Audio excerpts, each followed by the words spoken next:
se retrouve donc pour la suite de ce cours et on va attaquer avec la deuxième partie, un royaume réorganisé.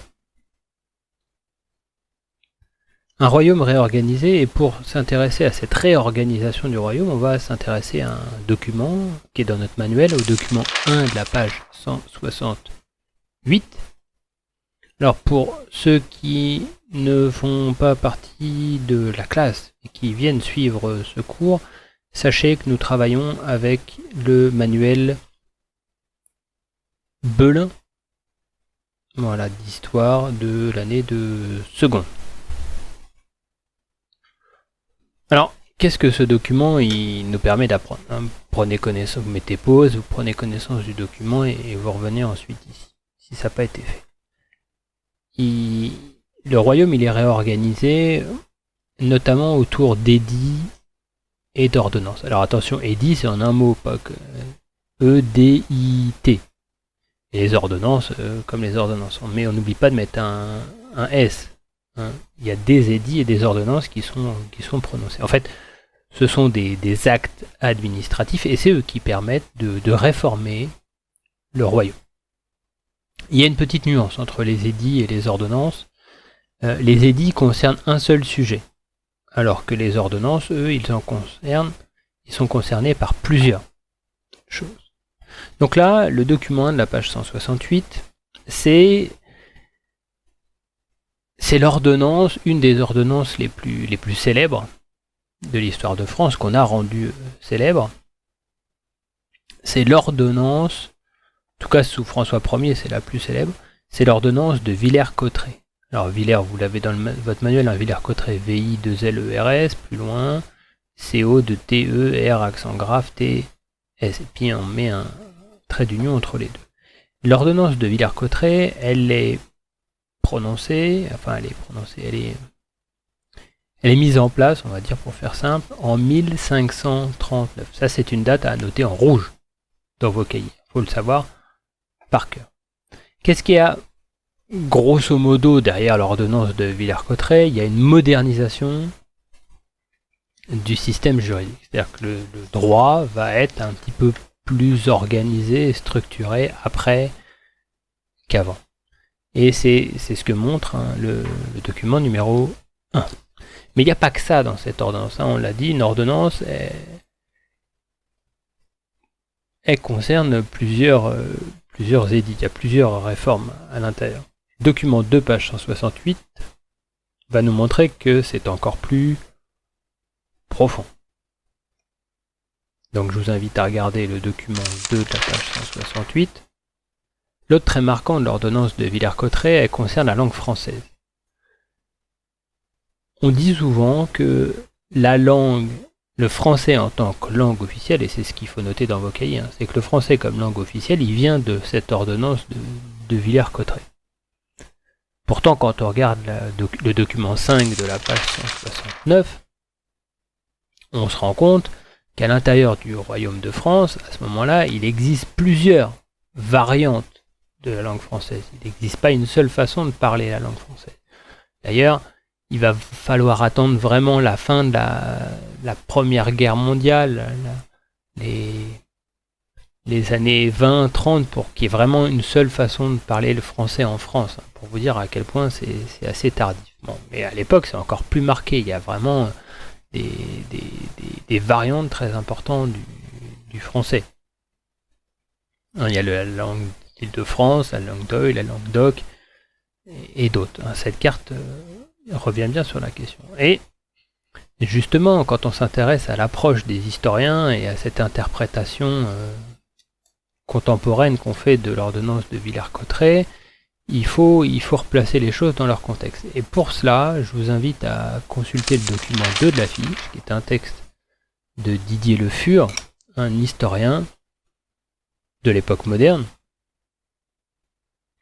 Et Didier Le Fur, il revient ici sur l'importance de cette citation du français comme langue officielle. Alors je vous laisse le lire, et puis on en reparle.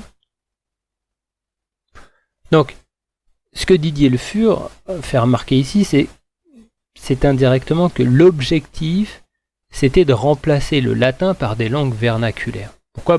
Parce que le latin, il n'y a pas grand monde qui le parle, qui le maîtrise. Alors que si on pouvait retranscrire les textes officiels en langue parlée par les gens, là où ils le parlent, c'est un petit peu plus facile. Mais les interprétations qui sont faites de langue maternelle et du français d'Île-de-France vont faire qu'on va généraliser le français d'Île-de-France plus tard, bien après la publication de ce texte, de l'ordonnance de Villers-Cotterêts, font qu'on va, à l'avenir, imposer la langue d'Île-de-France au reste de la France.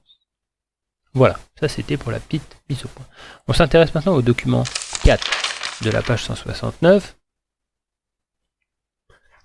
Et je vous pose une question à propos de ce document que vous allez consulter. Moi, la question que je vous pose, c'est que permet la tenue des registres paroissiaux ? Donc lisez bien le document et essayez de répondre à cette question. Qu'est-ce que ça permet, la tenue des registres paroissiaux ?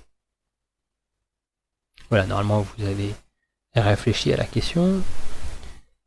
Qu'est-ce que ça permet, la tenue des registres ? Eh bien, ça permet une comptabilité.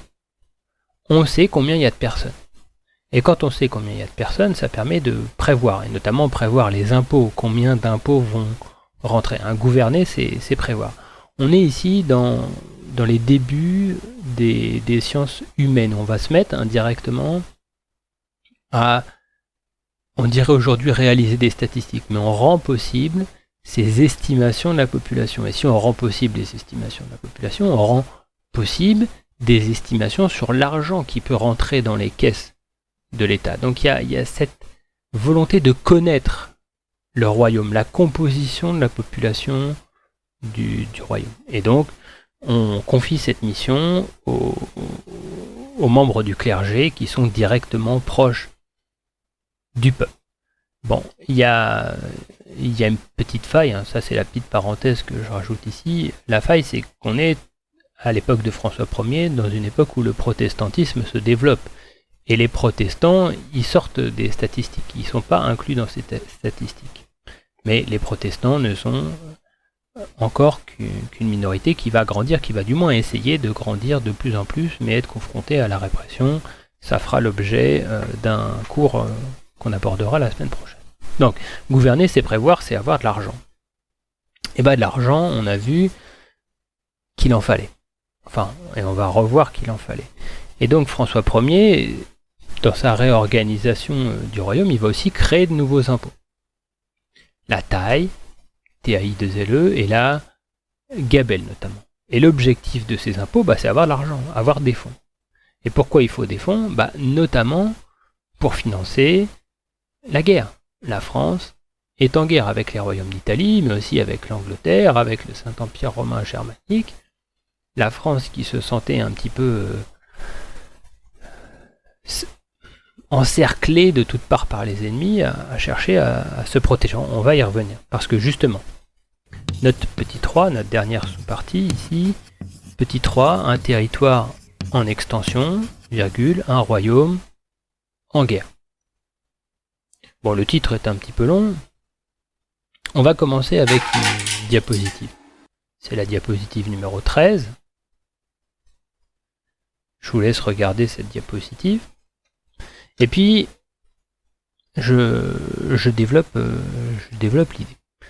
Vous allez pas le noter, mais c'est important de l'entendre pour comprendre.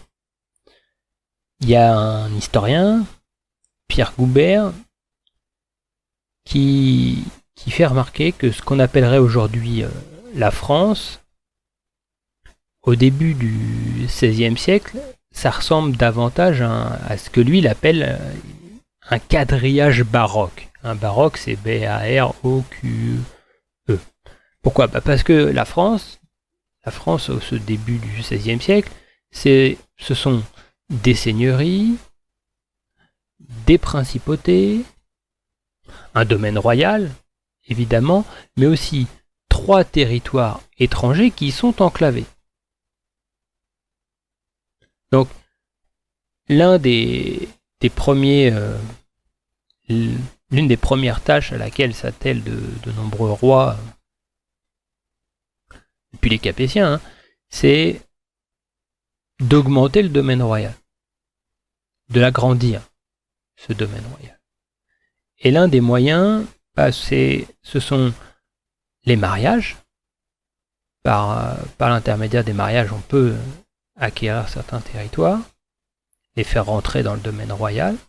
Et puis il y a la confiscation. Donc mariage, confiscation, c'est deux éléments que là, vous avez notés dans vos cahiers. Et un exemple de confiscation qu'on peut citer sous François Ier, c'est la confiscation des terres du duc de Bourbon. Et vous voyez sur la carte de la diapositive numéro 13 que ça fait quand même un sacré territoire. Le duc de Bourbon, il voit ses terres confisquées parce qu'il est accusé de trahison. Donc, par les mariages et la confiscation, on a un domaine royal qui est étendu. Au point où à la fin du XVIe siècle, le domaine royal, il se confond avec le royaume de France. L'un et l'autre semblent être du même tenant.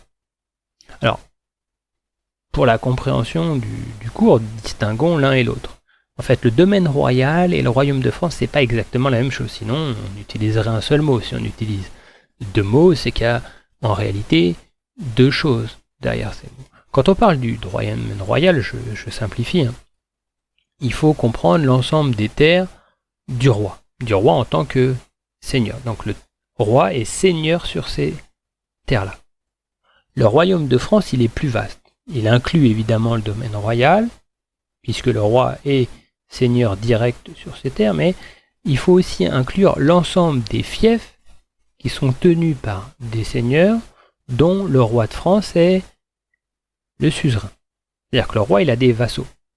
Et ces vassaux, eh bien, les fiefs dont ils ont la charge sont inclus dans le royaume de France, puisqu'il est le roi de ces territoires. Mais on n'est pas dans le domaine royal. Il n'est pas directement le seigneur principal de ces terres. Il a délégué son pouvoir à quelqu'un.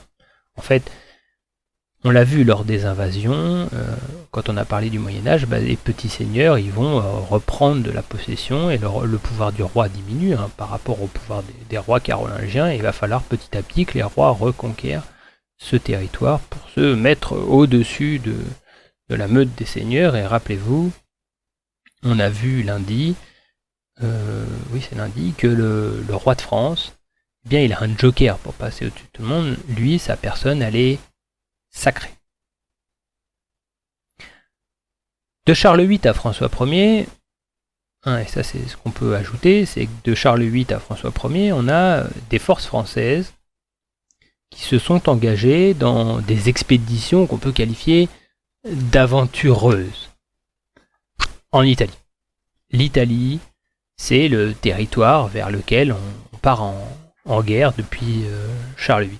Les conquêtes d'Italie. En fait, on parle même de guerre d'Italie. Au pluriel, les guerres d'Italie, parce qu'il y en a eu plusieurs.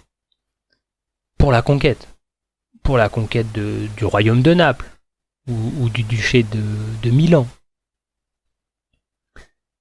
Il faut prendre en considération ici que l'Italie dont on parle, c'est pas l'Italie d'aujourd'hui. On est dans une Italie qui est éclatée en plusieurs territoires. Rappelez-vous, on a étudié, j'en ai déjà parlé précédemment, on a eu la puissance de Venise, la Sérénissime, on a eu Gênes, il y a plusieurs cités-États qui ont une importance considérable. Il n'y a pas de royaume d'Italie. L'Italie naîtra territorialement beaucoup plus tard. On passe sur une autre diapositive, qui est une autre carte, et qui est un rappel d'une carte qu'on a déjà étudiée précédemment. Donc, la carte 14, elle est dans le cahier de texte. Cette carte, elle nous représente l'Europe à l'époque de François Ier. Et on l'a déjà vu, on a un roi de France qui est entouré par les Habsbourg. Pourquoi ? Parce que les Habsbourg règnent sur le Saint-Empire romain germanique et puis ils règnent aussi sur l'Espagne. Et puis rappelez-vous, avec qui du coup François Ier passait alliance ? avec Soliman le Magnifique, avec l'Empire ottoman. Ce qu'on peut noter, nous, c'est que la France, elle est en guerre contre l'Europe, contre le Saint-Empire romain germanique, et contre les Habsbourg, contre l'Italie, puis contre les Anglais. Pourquoi ? Parce qu'elle a hantise d'être cernée de toutes parts, d'être entourée et de se sentir cernée. Donc l'idée, c'est d'aller chercher des alliés éventuels ailleurs et de donner du moudre à grain à nos adversaires qui ont mal à partie avec les Ottomans, notamment dans la partie qu'on appellerait aujourd'hui l'Autriche. Donc de ces guerres, eh bien la France, elle va agrandir son territoire, notamment en prenant possession de territoires en dehors des Alpes, dans l'Italie d'aujourd'hui. Mais il y a un mais. En fait, donc vous avez noté que la France elle est en guerre contre l'Europe. Pourquoi elle est en guerre contre l'Europe ? Vous avez noté qu'elle agrandit son territoire. Et puis il y a un mais. Le mais, il revient à ce qu'on a vu précédemment. La guerre, elle a un coût. Et ce coût de la guerre, il est important. Et il nuit à la bonne marche, entre guillemets, du royaume de France. On enchaîne avec l'avant-dernière diapositive de ce cours, c'est la diapositive numéro 15. Cette diapositive numéro 15, elle revient sur la paix de Cato Cambrésis. Alors c'est une huile sur bois qui a été peinte au XVIe siècle, on peut la voir à Sienne. Et donc on y voit le roi de France, Henri II ici, et puis je sais plus qui, entre guillemets, voilà, là, ça fait tache, qui sont en train de déceler le roi d'Angleterre. Alors Cato Cambrésis, comment ça s'écrit ? C-A-T-E-A-U, trait d'union Cambrésis, C-A-M-B-R-E accent aigu S-I-S. Et Cato Cambrésis, c'est à côté de Cambrai. Cambrésis, hein, ça vous l'évoque. Alors attention, Cambrai, c'est AI à la fin. Cette paix, elle est signée en 1559. Donc là, normalement, ça vous rappelle des choses qu'on a dit dans le premier cours. C'est-à-dire qu'en 1559, c'est plus François Ier qui est le roi, c'est Henri II. Henri II, il a régné de 1547 à 1559. Il a régné 12 ans. Il aurait pu régner plus longtemps.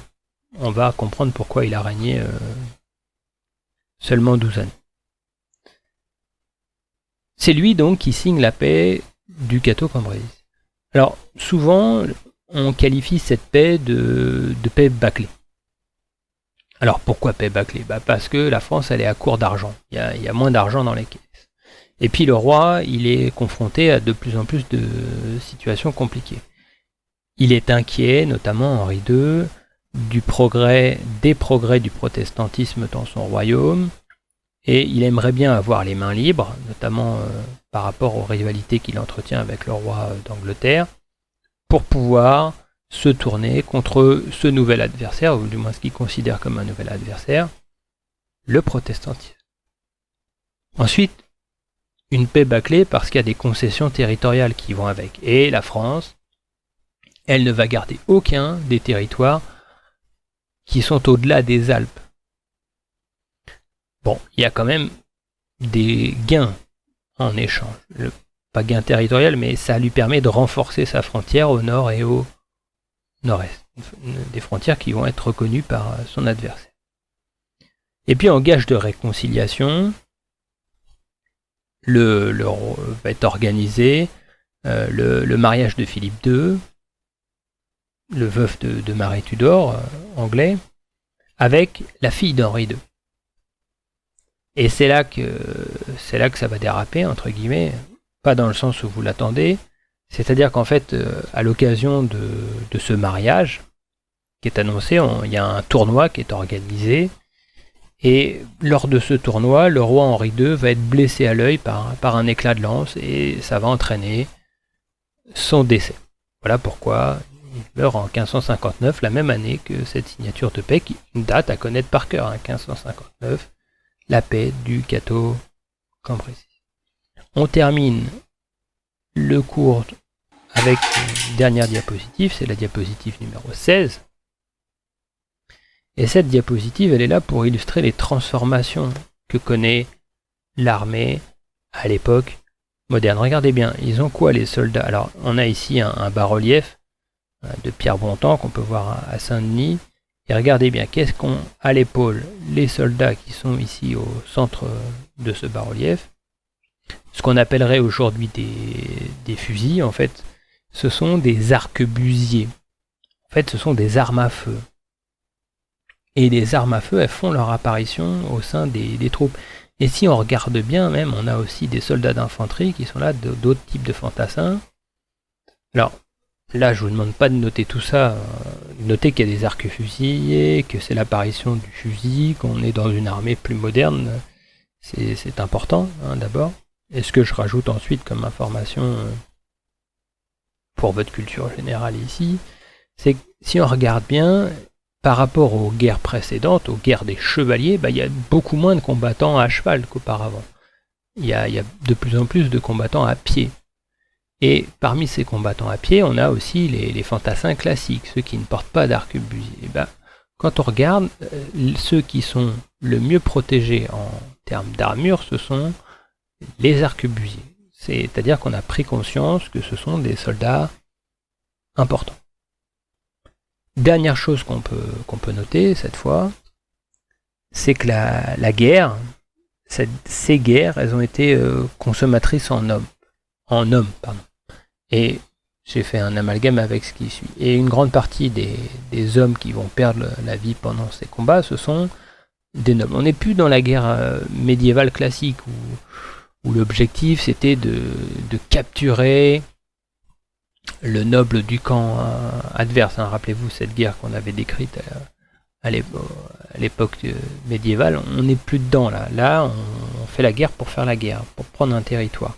Et il y a beaucoup de nobles qui vont perdre la vie pendant cette guerre. Et cette réduction du nombre de nobles qui étaient des seigneurs de guerre laisse au roi un pouvoir qui est encore moins contesté, puisqu'il y a moins de seigneurs de guerre.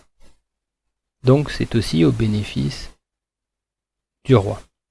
Donc ça vous le notez pas, mais je reviens sur la guerre et ses transformations. On l'avait dit au cours d'histoire précédent, la guerre à l'époque médiévale, l'objectif c'est de faire un prisonnier pour demander une rançon et gagner de l'argent. La guerre de 100 ans avait un petit peu modifié les choses parce que lors d'une célèbre bataille qui a lieu dans le nord de la France, le roi d'Angleterre, il annonce que non, on ne fait pas de la guerre pour faire des prisonniers là. Et il y a de très nombreux seigneurs qui sont tués. Et donc on passe sur une guerre d'un type nouveau. La guerre, elle se transforme énormément pendant justement la guerre de 100 ans. Et il y a, alors pour ceux qui voudraient aller plus loin, je vous conseille de lire il y a un petit livre très synthétique, d'une centaine de pages, même pas, qui retrace tout ça, qui a été écrit par un historien qui s'appelle Philippe Contamine. C'est un que sais-je qui s'appelle justement la guerre de 100 ans. Et donc il y a des entrées thématiques, il y a notamment les transformations que connaît l'armée, il y a tout un chapitre sur le rôle joué par Jeanne d'Arc, il y a tout un chapitre sur pourquoi la guerre de sécession, il y a un chapitre sur la thématique liée aux compagnies, etc. etc. Voilà. Bon, j'arrête là. Nous arrêtons là, entre guillemets, et avant d'attaquer la deuxième partie, lundi prochain. Et donc nous terminerons enfin pas la deuxième partie, on attaquera le grand B, entre guillemets, lundi. Après on fera le grand C et le grand D, vous voyez qu'on sait bien compter, et ça nous permettra de clore la première partie. Et puis la semaine d'après, nous attaquerons la deuxième partie, nous irons donc de l'autre côté de la Manche pour parler